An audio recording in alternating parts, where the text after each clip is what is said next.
Midnight operation in CBI के बाद खुद सीबीआई, सीवीसी और कोर्ट काफ़ी लाइमलाइट में है। अब पूरा मामला सुप्रीम कोर्ट में पहुंच चुका है और उसे ही डिसाइड करना है कि कौन सही है और कौन गलत। लेकिन इन 3C के अलावा यदि कोई सबसे ज़्यादा अब चर्चे में आ गया है तो वो है राफेल का जिन। आखिर क्या है पूरा माजरा, इस पे हम बात करेंगे। मैं हूं विद्याशंकर तिवारी, इंडिया न्यूज़ के डिजिटल चैनल इन खबर के लिए।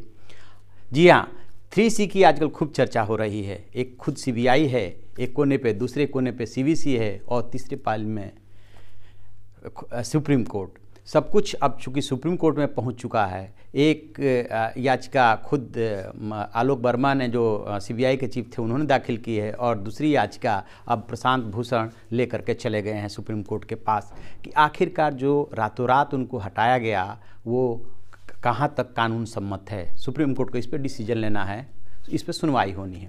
लेकिन जो कांग्रेस ने इस बीच, पॉलिटिकल पार्टी ने इस बीच इस मामले को काफ़ी तूल दे दिया है और कांग्रेस ने इसको लेकर के धरना प्रदर्शन का ऐलान किया है और उसका कहना है कि जो पूरा का पूरा डिसीजन हुआ है वो राफेल मामले को दबाने को लेकर के किया गया है। जानते हैं ऐसी बातें क्यों हो रही है? इसलिए कि बताया ये जा रहा है कि जो मिडनाइट ऑपरेशन सीबीआई में हुआ उस वक्त, मतलब रात को, जब आलोक वर्मा, सीबीआई चीफ आलोक वर्मा ने जिस समय ऑफिस छोड़ा, उनकी टेबल पे 7 फाइलें थी। उसमें वो फाइल भी थी जो राफेल से जुड़ी हुई है। मेडिकल काउंसिल, मेडिकल कॉलेज की भी फाइलें उनके पास थी, उनके टेबल पर थी। और भी भ्रष्टाचार से जुड़ी कई ऐसे महत्वपूर्ण मसले थे जिसके बारे में आलोक वर्मा डिसीजन लेने वाले थे।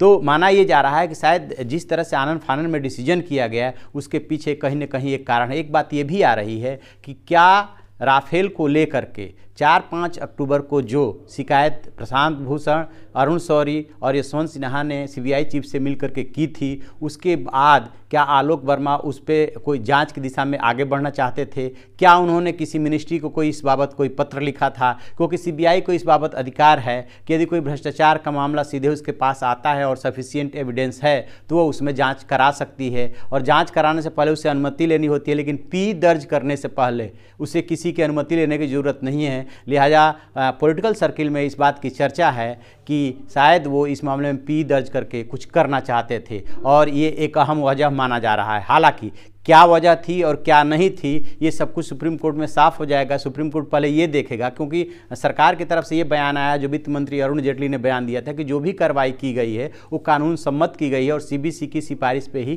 किया गया है। एक चीज़ यहाँ पे स्पष्ट कर दें कि जो छुट्टी पे भेजा गया है दोनों अधिकारियों को, आलोक वर्मा और राकेश अस्थाना को, उसमें आलोक वर्मा यानी कि सीबीआई डायरेक्टर जो है कानून द्वारा प्रोटेक्टेड हैं कि वो 2 साल तक अपने पद पर हर हाल में रहेंगे। अब उसमें जो है Delhi special police establishment act 1946, CVC act अलग है और ये भ्रष्टाचार निवारण कानून 1988 अलग है। वो 3 कानूनों से जुड़ा हुआ मामला है। उसमें यदि वर्मा के खिलाफ कोई एफआईआर नहीं हुई थी भ्रष्टाचार से रिलेटेड, सिर्फ सिंपल कंप्लेंट हुई थी जिसको लेकर के सीवीसी ने उनसे जवाब मांगा था, तो बात ये आ रही है कि सीवीसी सिर्फ इस आधार पे उन्हें छुट्टी पे भेजने का रिकमेंडेशन नहीं दे सकता। यहीं पे पेच फंसा हुआ है। इस मामले में जो भी कानून है वो क्लियर कट कुछ नहीं कहते हैं छुट्टी पे भेजने को लेकर के। 2 चीज़ों को लेकर के एकदम क्लियर कट है।